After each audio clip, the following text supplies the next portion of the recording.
a great inflow of talent coming from other locations, which I think is a massive point that people forget is, as you mentioned, Elon coming here.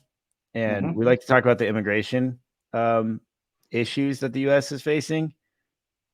But also what comes with that mass immigration is a large number of people that are coming into the U.S., maybe not illegally through the southern border, but in general, that demand brings incredibly talented people. And so we're still seeing the U.S. being an incredibly important or popular location for people that are trying to start companies or trying to join companies as innovators.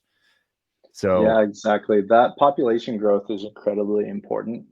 You need to have more people entering the workforce, paying taxes, contributing, and many developed countries are in decline. Zihan also talks about this extensively. But you look at some of these countries. China's the poster child with their one-child policy they had for so long.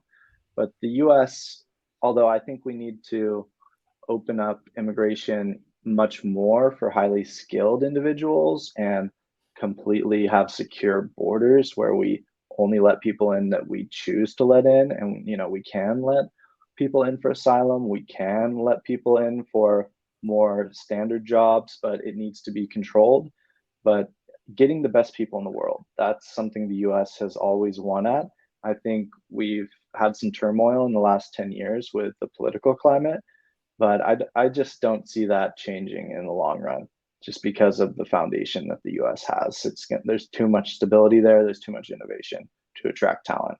So, um, yeah, it's interesting to think also, like, obviously we want people here in the US, especially in, founders, I guess, would be the most important, because then that actually makes a company based out of here. But even with the kind of pullback from the globalist approach, we still see really nothing holding us back from using outsourced labor in terms of developers, in terms of customer service, like all of these remote related jobs. And it's only been strengthened through the pandemic, where our systems are getting better at using this labor.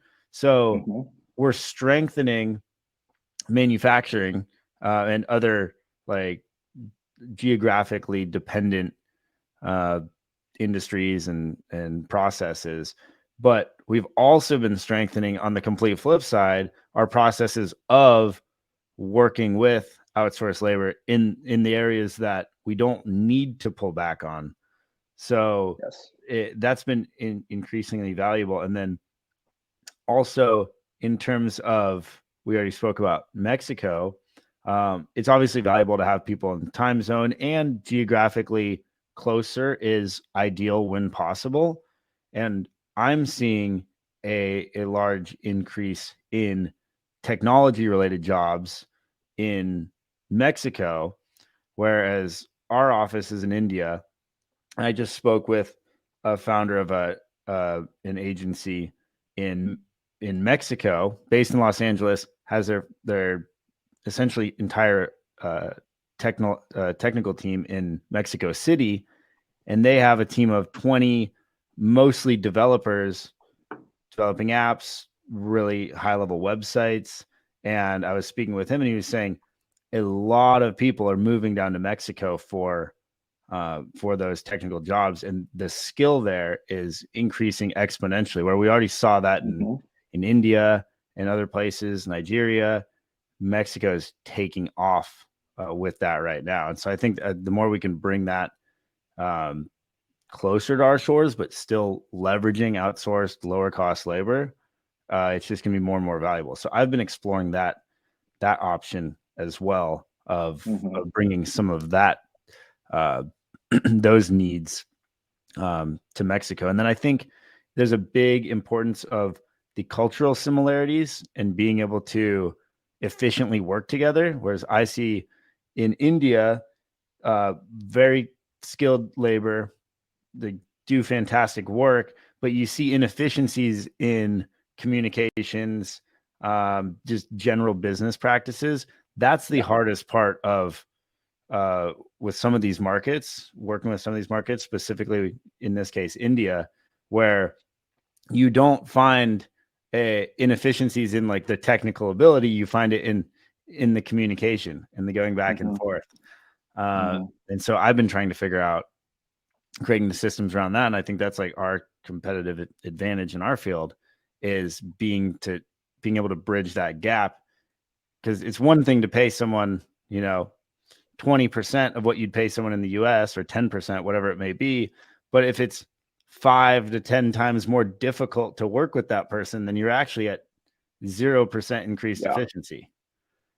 Yeah. Um, I think it depends on the role. If you want leadership in your team, there's a reason why a lot of the venture capitalists right now are screaming that remote work doesn't work. It's because if you're paying someone a San Francisco salary, a New York salary, you don't want them to be remote. You want them to be in the office working with you. If they're in the same city, why can't they be there working with you? But I think you would actually be irresponsible as a startup founder to not work with global freelancers, especially when you're starting your venture, because you cannot get a better return. You're going to be able to get your MVP to market. You're going to be able to work with software engineers who have 8, 10 plus years of professional working experience. You're going to be able to get support with your marketing, get different specialists on for short periods of time. You don't want a generalist trying to figure that out. You need specialists to help you build your website, to build your Google campaign, to build your Facebook campaign, whatever it might be, to design your product, to help with customer service, and to make sure that you can get to the stage where you're actually making some money in your profitable venture. So, working with global freelance talent to me is a no brainer for any entrepreneur these days. And today, it's easier than ever to do that. It's easier than ever to start a company. I think how lucky we are because today, with software and the internet, you can be a motivated entrepreneur and you can build your own business and your build a revenue stream. You can get into countless businesses in countless areas. 50, 100 years ago, everything was way more capital intensive. You couldn't open an e-commerce store, you couldn't create a brand, you couldn't do website development, software development. I mean, you're going to have to buy land. You're going to have to battle against JP Morgan and Rockefeller dominating industries. Now there are so many more opportunities for entrepreneurs to get into the market and to build their own empire. And I think that's awesome to see. It feels like the best time ever to be an entrepreneur right now.